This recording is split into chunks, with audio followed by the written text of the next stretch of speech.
Hi everyone, this is Jim and welcome back to my YouTube channel. Ito nga post ni Barbie Fortesa, it's a wrap.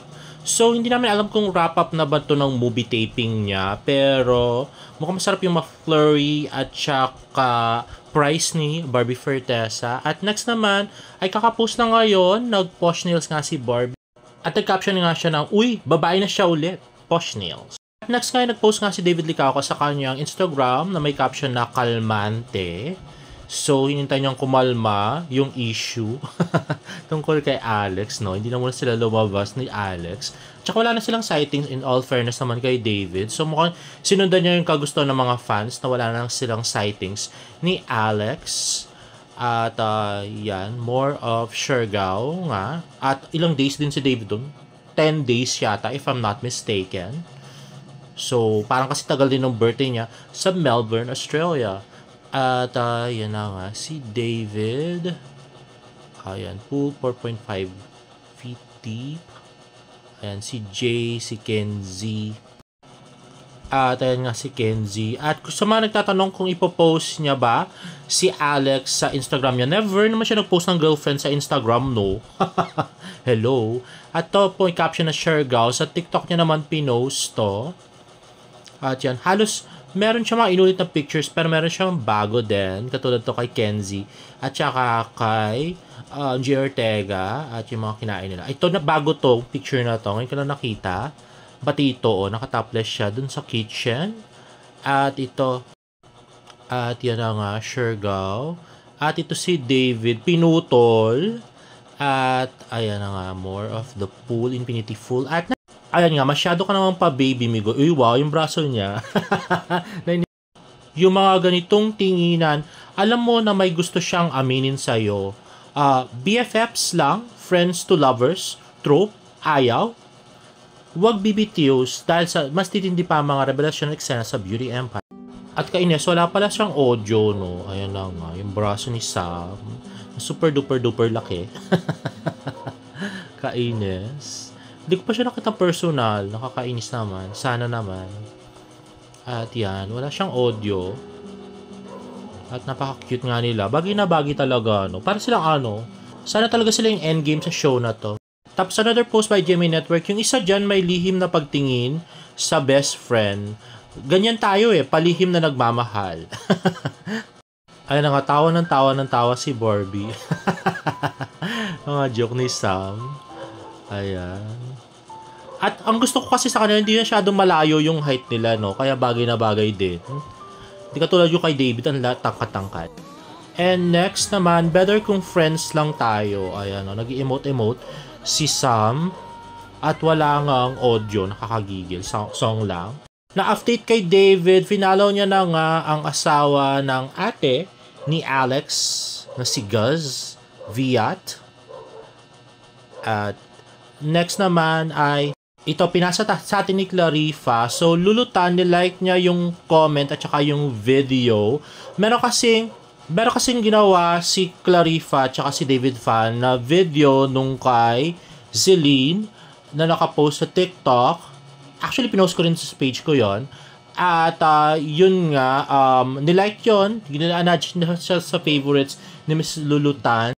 At nilike niya yung comment ni Clarifa na fake news po yun. Kasi amang tanong yung isang fan. Sabi, kala ko ba talaga real couple na ang Borda? At sabi naman ni Clarifa, fake news po yun. At yun nga yung nilike ni Miss Lulutan. Siyempre, medyo confirmation na rin na naman yun na, oo, hindi nga totoo yung Borda. At nabalita ko nga na kung ano na naman pinagsasabi ni Pikwa kagabi sa kanyang live. So, let's listen to this. Kasi fabricated talaga.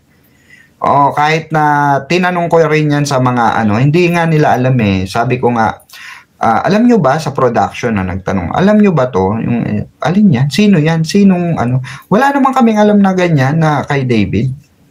Okay, alam nila na hindi ganyan. Wala silang nalalaman na may ganyang issue kay David or ang alam nila, tanungin niyo sila about Barbie and David, marami silang alam. 'Di ba? Marami silang alam. Wala talagang alam yung production tungkol sa relationship ni David kasi tinatago niya nga 'di ba nga yun pa lang kay Bea Santos dati Nagulat nga siya, bakit alam ni Boy Abunda yung relationship niya? Wala naman akong pinagsabihan, di ba sabi niya gano'n? Naku no, ingot tong pikwa na. Tapos tatanungin daw sila about Barbie and David, marami silang alam. Yes, marami silang alam tungkol dun sa work. Pero after work, wala na silang alam at alam din nila na may girlfriend na iba si David. Yan ang nabalitaan namin. Mali ka dun, pikwa. So in short, alam ng production na hindi magjowa ang Barda.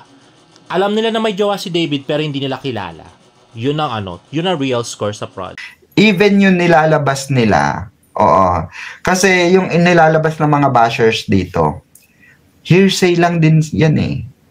Sinabi lang din sa kanila yan. Alam nyo ba yung content ni Jim na negative? Sinabi lang din sa kanya yan. Actually, may insider na nagbigay ng clue sa amin. Tapos, kami na lahat yung nag-research. Ganon kami kagaling. Kasi, 2 years naman na akong vlogger ni David Licauco, diba? So, marami na akong alam. Di katulad ni Pico, sarang 6 months pa lang siyang vlogger ni David Licauco. Kaya wala nga siyang kaalam-alam. Oo, kaya nga sila, tingnan nyo na mind game ko sila. Napalabas ko sila lahat. Oo, pinapunta ko lahat sila kay Jim. Oo, lahat na negative dito sa Barda. Pinalipat ko lahat sila kay Jim as in. Kasi alam ko marami sila. Pinalipat ko sila roon. Tingnan nyo, pansinin nyo, lahat sila kumpulan dun sa comments. Uy, grabe, pati mga followers ko naman. Mind game daw kayo, putya. Parang yun mind game niya, yung mga followers niya matatanda, dahil pinipilit niya pa rin may something yung Barda kahit wala naman, di ba? Yun ang totoong mind games. Tapos pati mga followers ko at yung mga lagi nagko-comment dito sa vlog ko, mind game niya daw. Ulul. Grabe, mind game talaga. Ang mga followers ko at saka yung mga lagi nagko-comment dito, mind game daw kayo. Totoo ba yan na mind game lang kayo ni Pico kaya ka nagko-comment dito sa vlog ko? Kaya sama-sama daw tayong negative. Ulul. Section. Nandun sila lahat. Makikita nyo lahat ng pangalan nila ron. Diba? Nandun sila lahat. Kasi, kung hindi mo ima-mind game yan, mananatili dito yung mga yan. Kala nyo talaga supporter ng Barda yan. Hindi supporter yan. Tingnan nyo, nakita nyo ba na mga nagpa-black screening yung mga yan? Hala, hinamon pa yung mga follower ko na hindi raw supporter ng Barda. Hindi raw kayo nagpa-black screening. Grabe, bakit kailangan ba talaga magpa-black screening para nasuportahan yung Barda? Ganun ba yun? Nakita nyo na nagpa-black screening yung mga basher, yung mga na isa man dyan sa mga tao na nasa side ni Jim? Wala ni isang nagpa-black screening dyan. Wala ni isa na gumagastos ng kagaya niyan. 'Di ba? Wala man lang ni isa na bumibili ng ticket niyan para suportahan ang isang Barbie Forteza. Kala nyo supporter ni Barbie Forteza talaga yan? Hindi. Ginagamit nila si Barbie Forteza na kunwari, suportahan natin si Barbie. Suportahan natin si Barbie, pero ang totoo, diba? Hindi sila supporter ni Barbie. Taga-encourage lang sila nasirain si David Licauco. Ganun yun. Grabe talaga mag-invento si Pikwa, no? Ano ba yun? Grabe. So, hindi raw talaga kayo, mga followers ko tsaka nagko-comment sa vlog ko, hindi raw kayo mga supporter ni Barbie. Ano lang daw kayo, in-encourage nyo lang daw na siraan si David Licauco. Ganun daw yun. Grabe, no?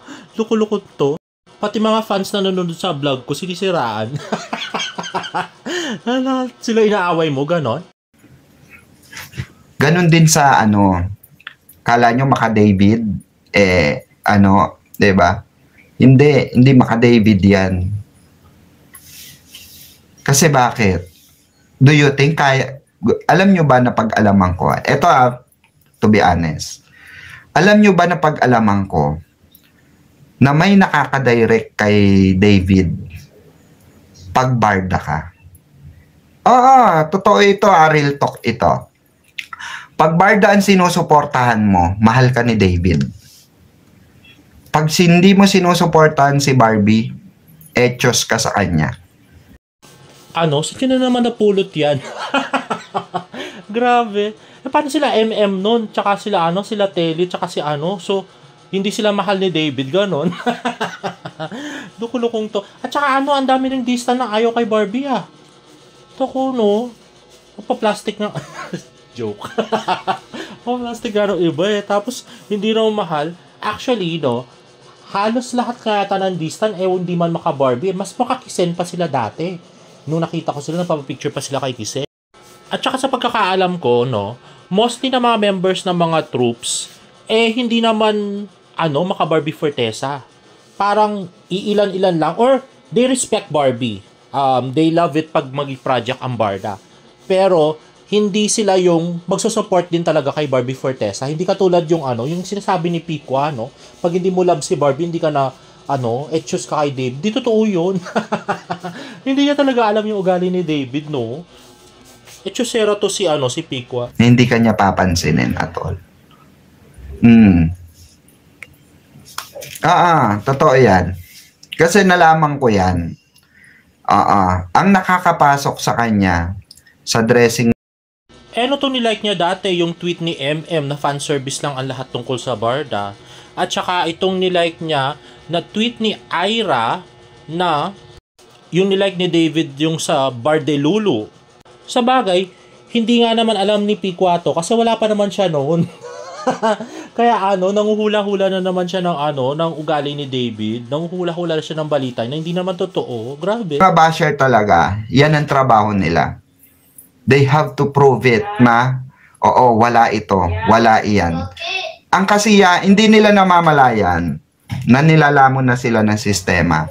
Tapos pagka may nasira na silang fandom, lilipat ng fandom yan. Teka, Piqua, parang ikaw yung bagong salta dito 2023 pa kami nagbablog tungkol sa Barda. Tapos daw pinag-aaralan lilipat. Ulul. 2023 pa nga kami dito. Bakit kami lilipat, 'di ba?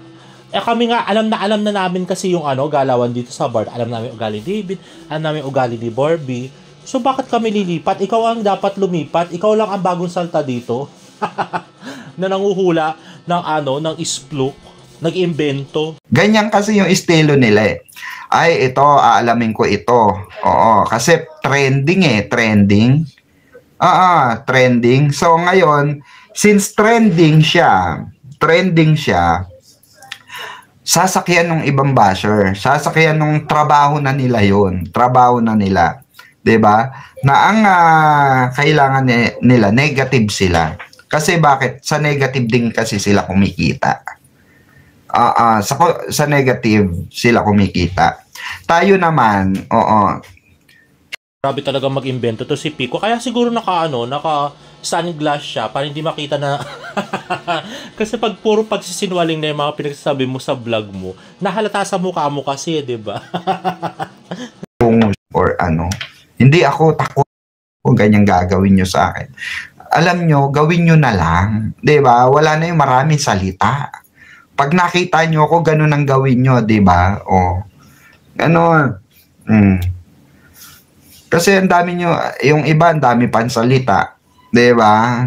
Hindi nyo na kailangan akong bantaan or Hindi ako takot, hindi ako pinanganak kahapon. Sa totoo lang, ang dami sa TikTok.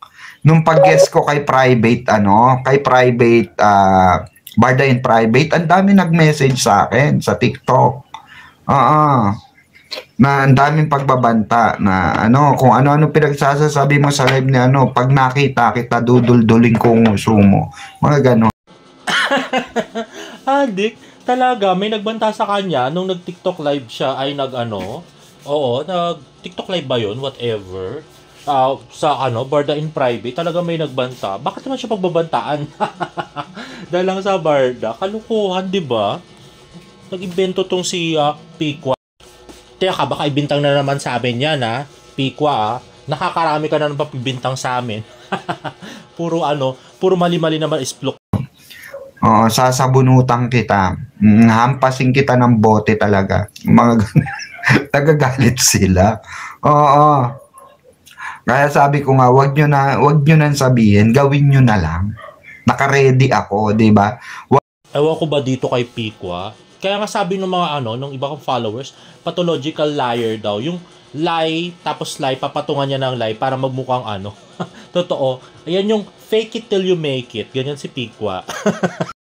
Grabe no, si Pikwa. Hindi ko talaga gets kung bakit naman merong magbabanta sa buhay ni Pikwa. Dahil sa pagsali sa sa live ni Barda in Private. Grabe talaga mag-invento to si Pikwa, no? Naku, Pikwa, wag mong ibibintang sa amin yung mga kalokohan na invento mong salita na yan. Pati mga followers ko talaga, tsaka nagko-comment sa post ko, no? Kasama na. Naging conspiracy theory na lahat. Putya. Anyway guys, if you like this video, please give it a thumbs up and please subscribe to my YouTube channel for more Barda updates. See you in my next vlog. Bye!